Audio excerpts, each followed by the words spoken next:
April 2018, Toledo Bend Reservoir. A father and son are fishing when their boat catches a wave wrong. In less than 1 second, both men are thrown into the water at 60 miles per hour. And then the engine keeps running. The boat doesn't stop. It turns. It accelerates. And it comes back, circling at 30 miles per hour, passing within feet of their heads. Again, and again, and again. The cameras captured everything. The video has been watched nearly 2 million times. They survived, but every year, dozens of boaters don't. There's a name for what almost killed them. It's called the Circle of Death. And there's a device, a simple $15 device, that's been installed on every outboard motor for over 40 years. It would have stopped that boat instantly, but that day, like most days, it wasn't being used. Why do so many boaters ignore the one thing that could save their life? Before we go any further, drop your answer in the comments. Do you wear your kill switch lanyard every single time you're at the helm? Be honest. If you're new here, hit subscribe and ring that bell so you never miss another investigation that could save your boat or your life. Now let me show you what happens when physics meets pride, and why 3 seconds is all it takes to change everything. The engine cutoff switch is one of the simplest pieces of safety equipment ever designed for a boat. It has no circuit boards, no software, no complex mechanics. It is nothing more than a lanyard, a coiled cord, usually red or orange, with a clip on one end that attaches to the operator's life jacket, wrist, or belt loop. The other end connects to a small pin on the boat's console or outboard motor. If the operator moves too far from the helm, if they fall, if they're thrown, if they step away, the lanyard pulls the pin free, and the engine stops instantly. The concept emerged in the 1970s as personal watercraft began flooding American lakes and reservoirs. Jet skis were fast, nimble, and dangerously easy to lose control of. Manufacturers quickly realized that an unmanned watercraft at speed was a weapon. The kill switch was the answer. A physical tether between man and machine. A failsafe so basic it could not malfunction. If you were not at the controls, the motor would not run. By the early 1980s, the technology had migrated to outboard-powered boats. Mercury, Yamaha, Evinrude. Every major manufacturer began installing engine cutoff switches as standard equipment. The marine industry promoted it as a revolution in safety. Brochures showed smiling families on open water, lanyards clipped securely to their life vests. The message was clear. This device would protect you. This device would save lives. And in theory, it did. The physics were undeniable. When a boat loses its operator while underway, the motor's torque causes the vessel to veer sharply, almost always to the right. Without a hand on the wheel, without weight at the helm, the boat begins to turn in a tight, repeating circle. The throttle remains engaged, the propeller keeps spinning. And anyone in the water, the ejected operator, a passenger, a swimmer nearby, is now directly in the path of a vessel moving at 20, 30, sometimes 40 miles per hour. This phenomenon has a name. In the marine industry, they call it the Circle of Death. The kill switch was designed to prevent exactly this scenario. The moment the operator leaves the helm, the engine dies. The boat coasts to a stop. The propeller goes still. No circling, no strikes, no deaths. By the year 2000, nearly every outboard motor sold in the United States came equipped with a lanyard-style engine cutoff switch. The U.S. Coast Guard endorsed its use in safety campaigns. Boating courses taught new operators to clip in before turning the key. The device was cheap, often included free with the boat, and replacement lanyards could be purchased for less than $20. It seemed like the perfect solution. Affordable, universal, foolproof. But there was a flaw in the promise. A flaw that would take decades to fully reveal itself. The kill switch was there, on every console, on every motor, coiled and waiting. But no law required boaters to actually use it. No regulation mandated compliance. The device was optional in practice, even if it was standard in equipment. And so, year after year, the lanyard dangled unused, stuffed under seats, clipped to the dash and forgotten. Quietly removed by operators who found it annoying, restrictive, or unnecessary. For most boaters, nothing bad ever happened. They ran their boats for years without incident. They convinced themselves the kill switch was for amateurs, for the inexperienced, the careless, the unlucky. And then, for some of them, something did happen. And by then, it was already too late. If you ask 100 boaters whether they know what a kill switch is, almost all of them will say yes. If you ask those same 100 boaters whether they use it every time they're at the helm, the answer changes dramatically. Studies conducted by the Boat US Foundation and the National Association of State Boating Law Administrators have consistently shown that fewer than 10% of recreational boaters actually attach their engine cutoff lanyard while operating their vessel. Fewer than 1 in 10. The device is there, they know what it does, and they choose not to use it. The reasons are as predictable as they are dangerous. Inconvenience ranks at the top. The lanyard restricts movement. It tugs when you reach for a tackle box. It tangles when you stand up to check the depth finder. For boaters accustomed to freedom on the water, the cord feels like a leash. Many older lanyards were designed too short, making it nearly impossible to move around the cockpit without accidentally killing the engine. Operators grew frustrated. They unclipped, and they never clipped back in. Then there is the issue of pride. Boating culture, particularly among experienced operators, often treats the kill switch as a mark of inexperience. Wearing the lanyard can feel amateurish, like admitting you don't trust yourself at the helm. Veterans with decades on the water dismiss it as unnecessary. They've never needed it before. They know their boat. They know the water. The lanyard, in their eyes, is for someone else. This confidence is not entirely unfounded. The statistical likelihood of being ejected from a boat on any given outing is low. Most trips end without incident. Most operators never experience a sudden wave, a submerged log, a steering failure, or a wake that hits at exactly the wrong angle.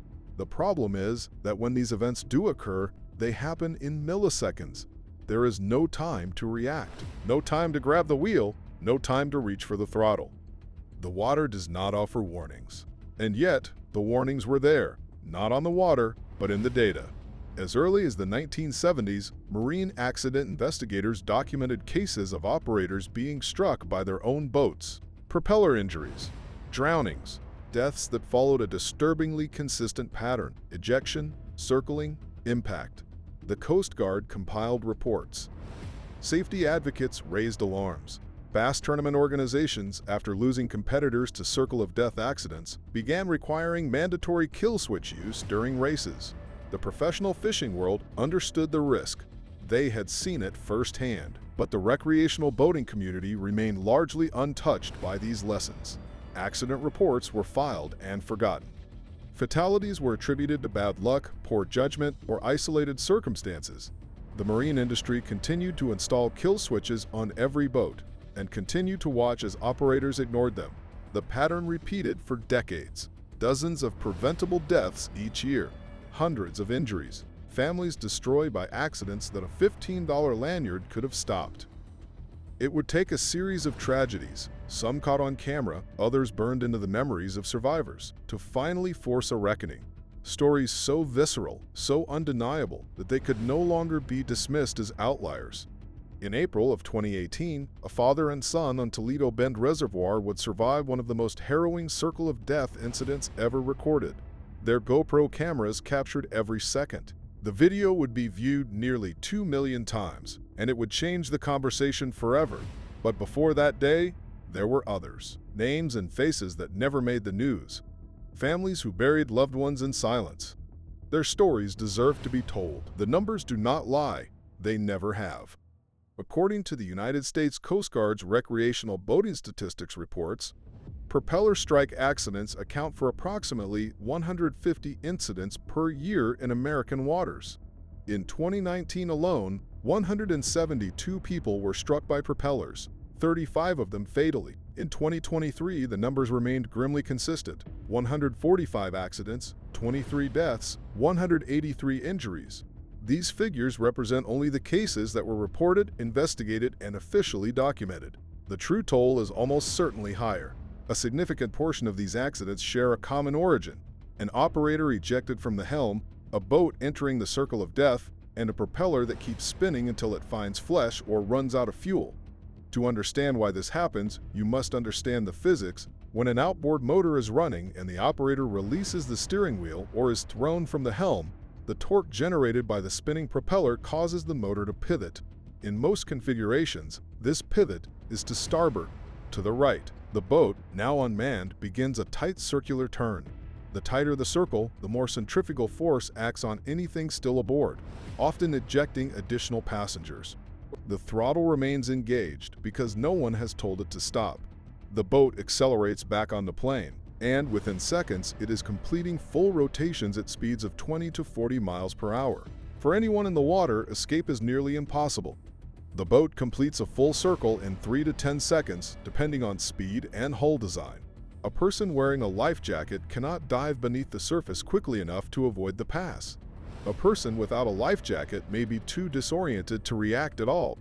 The propeller, spinning at thousands of revolutions per minute, does not distinguish between water and bone. The Kopitico family learned this on Missouri's Table Rock Lake in 1994. Bob and Phyllis Kopitko were celebrating their wedding anniversary with a fishing guide when their boat struck an obstruction. All three were thrown into the water. The boat entered the circle of death immediately. On the first pass, the propeller struck the guide. He died in the water. On the second pass, Bob Kopitko was hit just as he raised his arm to wave his wife away from the circling vessel. He was killed instantly. On the third pass, Phyllis was struck. She survived, but only after 41 surgeries. She remains an amputee to this day. The kill switch was not in use. This was not an anomaly. It was a pattern. In 2012, a 16-year-old girl named Callie Gorzel was thrown from a boat near Aransas Pass, Texas, and killed by the propeller. Her death led to the passage of Callie's Law in Texas, mandating kill switch use on vessels under 26 feet. In 2005, 11-year-old Brianna Lenek was killed when another boat, operated by a distracted and possibly intoxicated driver, crashed into her family's vessel on Long Island's Great South Bay. Her mother, Gina, spent the next 14 years fighting for mandatory boater education in New York. Brianna's law was signed in 2019. These were not statistics. They were children, spouses, parents, people who went out on the water expecting to come home. Marine mechanics speak of these accidents in hushed tones. One dealer interviewed for a boating safety publication put it bluntly: he had sold thousands of boats over his career. He could count on one hand the customers who told him they actually wear the lanyard. He had lost count of those who said they never would. The boats kept selling, the lanyards kept dangling, and the deaths kept coming. For decades, the question lingered in legislative halls, Coast Guard offices, and boating industry boardrooms. If the solution was so simple, why did it take so long to mandate? The answer lies in a collision of values that defines much of American regulatory history: the tension between personal freedom and public safety. Boating, perhaps more than any other recreational activity, has long been associated with independence. The open water represents escape from roads, from traffic, from rules. For millions of Americans, a boat is not just a vessel, it is a symbol of autonomy. And any attempt to regulate behavior on the water has historically been met with resistance, both from operators and from the industry that serves them. The marine trade associations were not opposed to kill switches themselves. They installed them willingly, marketed them as safety features, and included them in owner's manuals with clear instructions. What they resisted was the idea of compulsory use. Their argument was consistent: the device is available, the education is provided, and the choice should rest with the individual. Mandating behavior, they claimed, was government overreach. Enforcement on open water was impractical. And besides, most boaters were responsible adults who understood the risks. This position held for years. State legislatures considered kill switch laws and let them die in committee. The Coast Guard issued recommendations but stopped short of requirements. Safety advocates pushed for change and were told to wait for more data, more studies, more consensus. Meanwhile, the accidents continued. The turning point came not from Washington, but from grieving families who refused to accept inaction. In Texas, the death of Callie Gorzel in 2012 galvanized her community. Her family, supported by local lawmakers, pushed for legislation that would require kill switch use on all boats under 26 feet. Governor Greg Abbott signed Callie's Law in June of 2019. Texas became one of the first states to mandate compliance, not just equipment, but actual use. In New York, Gina Lenek spent 14 years fighting for her daughter Brianna's memory. She traveled to Albany dozens of times, testified before committees, and gathered thousands of signatures. Brianna's Law, signed by Governor Andrew Cuomo in August of 2019, required all motorboat operators in the state to complete a safety certification course. It was not a kill switch mandate specifically, but it represented a seismic shift in how New York approached boater education and accountability. The momentum was building, and in 2020, Congress acted. Buried within the National Defense Authorization Act, a massive defense spending bill, was a provision that would change recreational boating forever. Effective April 1, 2021, federal law required the use of engine cutoff switches on all vessels under 26 feet in length, unless the boat had an enclosed cabin or was not equipped with an ECO device. The law applied to both traditional lanyards and newer wireless systems, small fobs worn on the body that detect when an operator enters the water and kill the engine automatically. Coast Guard Boating Safety Division Chief Vern Gifford framed the mandate in simple terms. Every year, Americans are injured and killed in accidents that could easily be prevented by the use of a simple engine cutoff switch. The new rule was intended to make use of these devices second nature, just as seatbelt laws had done for motorists. But the law had limits. Millions of older boats were not covered by the mandate. Enforcement on remote waterways remained challenging, and cultural change, as any safety expert will tell you, does not happen overnight. A generation of boaters had grown up believing the lanyard was optional. Convincing them otherwise would take more than legislation. It would take time, and for some, it would take tragedy. The law is now in place. The mandate is clear. But legislation alone cannot protect you on the water. Only action can. If you operate a powerboat under 26 feet, here is what you need to know and what you need to do. First, wear the lanyard every time. No exceptions. It does not matter if you are crossing a lake or idling out of a marina. It does not matter if you have been boating for 40 years or 4 months. The moment you take the helm, the lanyard should be attached to your body. Clip it to your life jacket. Loop it around your wrists. Secure it to your belt. The method matters less than the commitment. Make it automatic. Make it non-negotiable. Second, if the traditional lanyard feels restrictive, upgrade to a wireless system. Modern man-overboard devices, sometimes called virtual lanyards, use small electronic fobs worn on the body. If the operator falls into the water or moves too far from the helm, the system detects the change and kills the engine automatically. These devices are compact, reliable, and increasingly affordable, with prices ranging from $75 to $250. Several models also include GPS tracking and automatic distress alerts. The technology exists. It works. And it eliminates the most common excuse for non-compliance. Third, inspect your equipment regularly. Lanyards degrade over time. The coiled cord becomes brittle. The clip weakens. The kill switch pin corrodes. A device that fails when you need it is worse than no device at all. It creates a false sense of security. Check your lanyard at the start of every season. Replace it if there is any sign of wear. Test the kill switch before every outing. These are not optional maintenance tasks. They are survival protocols. Fourth, teach everyone on your boat how to stop the engine. If you are incapacitated, unconscious, injured, thrown overboard, someone else must be able to take control. Show your passengers where the kill switch is. Explain how it works. Make sure at least one other person on board knows how to bring the vessel to a stop. This knowledge could save your life. It could save theirs. The marine industry has given us remarkable machines, outboards that deliver 600 horsepower, hulls that carve through 6-foot swells, electronics that navigate fog and darkness with precision that would have seemed impossible a generation ago. Innovation has transformed what is possible on the water, but no amount of engineering can overcome human nature. The kill switch has been there, waiting, for more than 40 years. It asks nothing of us except to use it. It offers no complexity, no learning curve, no inconvenience that cannot be managed. It is the simplest form of protection ever designed for a boat, and yet, for decades, it was ignored. Not because it failed, because we chose not to clip in. Blake Broussard, the fisherman whose viral video showed the world what a circle of death looks like from inside the water, now speaks at boating safety events across the country. His message is always the same. If that engine starts without my kill switch on, I am not the one driving it. He was lucky. He survived. He had a camera rolling, a nearby boat to pull him from the water, and the athleticism to leap back aboard a runaway vessel. Most people will not have any of those things. The water does not offer second chances. It does not care about your experience, your confidence, or your intentions. It only respects preparation. Every boat has a story. Make sure yours does not end with a circle. Wear the lanyard every time.